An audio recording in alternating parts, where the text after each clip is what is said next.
The first time Emma saw Daniel, she thought he looked like someone who had given up on life. He was sitting alone in a chair beside the hospital window, staring outside as if the sky owed him answers. Rain streaked the glass, blurring the city lights into long trembling lines. Emma noticed him because she had just been wheeled into the room across the hall, clutching her four-pole like it was the only thing holding her upright.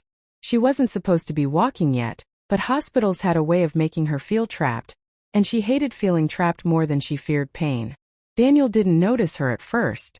His eyes were fixed on something distant, something invisible. Emma leaned against the wall, catching her breath, watching him the way people watch sad movies they can't turn away from. There was something about his stillness that felt louder than noise. Finally she spoke, her voice soft but steady. "You look like the rain personally offended you."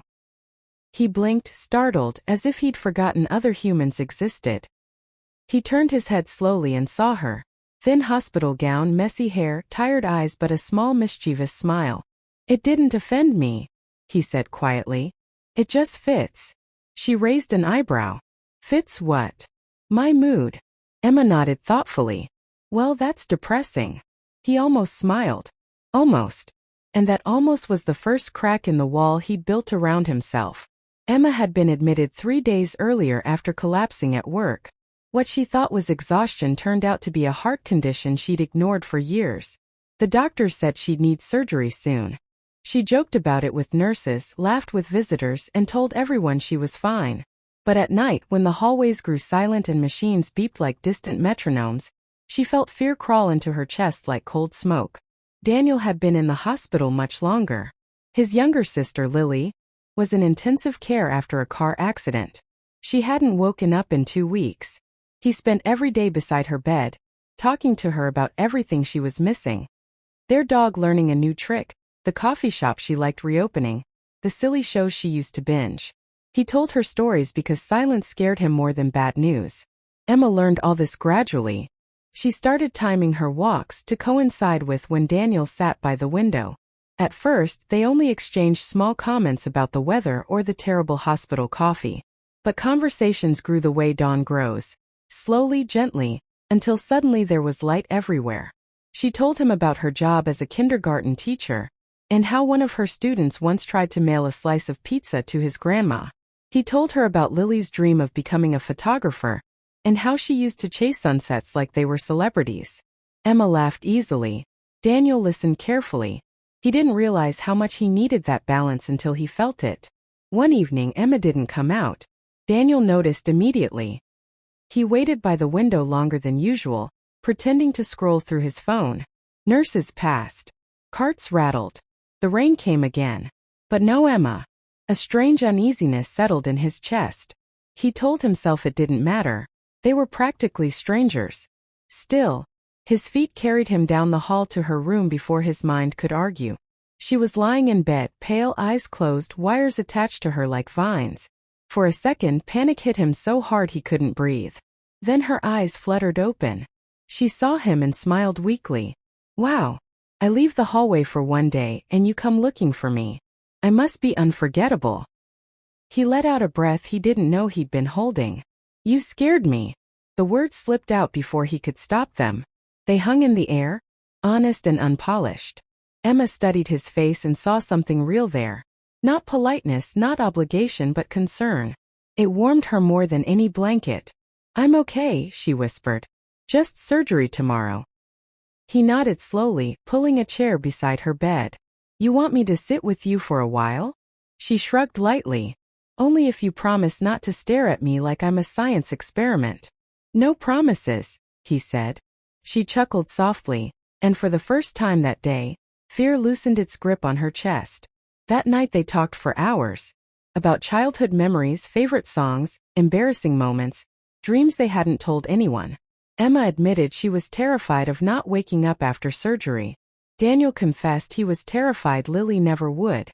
Somewhere between those confessions, something invisible passed between them. An understanding deeper than friendship, quieter than romance, but stronger than either. When Emma's surgery time came the next morning, Daniel was already there. He stood awkwardly by her bed as nurses prepared to wheel her away.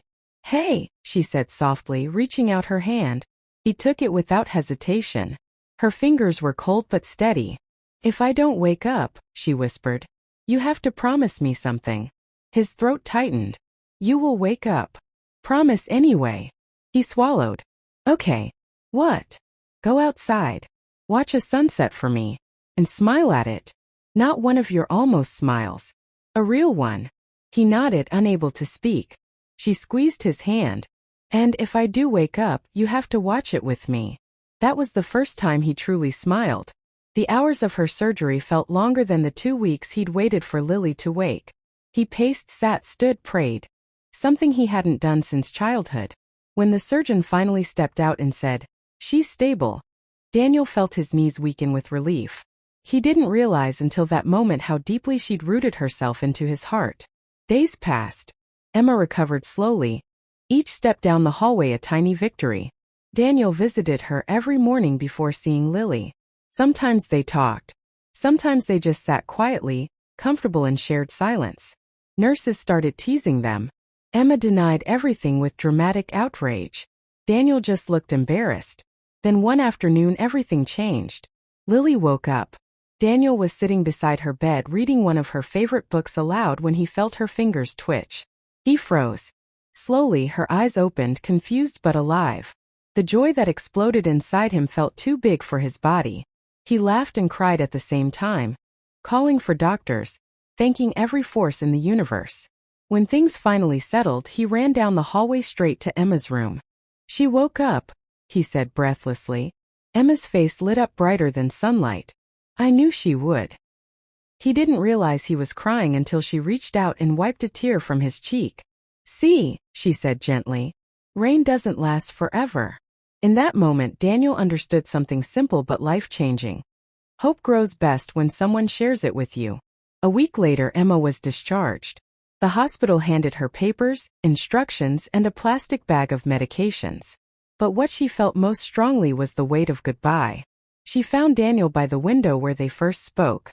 Evening light painted the sky in shades of orange and gold. I guess this is it, she said softly. He looked at her, really looked, memorizing every detail. I guess so. She shifted nervously. You'll visit Lily and keep talking to her, right? Yeah. And you'll still watch sunsets? He nodded. Yeah. She smiled, though her eyes shimmered. Good. Silence stretched between them, filled with everything neither of them knew how to say. Finally, she